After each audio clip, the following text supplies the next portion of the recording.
శ్రీ విష్ణు రూపాయ నమ శివాయ. శ్రీ విద్య ప్రేక్షకులకి ఈరోజు స్వాగతం. ఎవరి జన్మ జాతకంలో అయితే కాలసర్ప దోషం ఉందో, కాలసర్ప దోషం అంటే ఏంటంటే రాహు అలాగే కేతు మధ్యలో గనక అన్ని గ్రహాలు ఉన్నట్లయితేనే కాలసర్ప దోషం. లేకపోతే బయట ఏదైనా గ్రహం ఉంది, లోపల అన్ని ప్యాక్ ఉంది, అలా కాదు.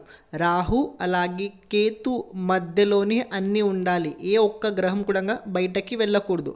అలాంటి సమయంలో గనక జాతకంలో యోగం ఉన్నట్లయితే అలాంటి జాతకులు ప్రతిరోజు నవనాగ స్తోత్రం అలాగే మనసాదేవి ఆరాధన చేస్తూనే ఉండాలి.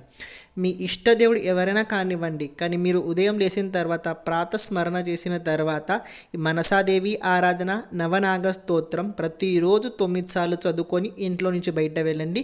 మీది ఏ పనైనా కావచ్చు, తప్పకుండా అయ్యే అవకాశాలు ఎక్కువగా ఉంటాయి. ఎందుకంటే సర్ప ఆరాధన కనుక మీ జీవితంలో మీరు ఎంత ఎక్కువ చేస్తారో మీ కార్యసిద్ధి అంతే ఎక్కువ కలిగే అవకాశాలు ఉంటుంటాయి.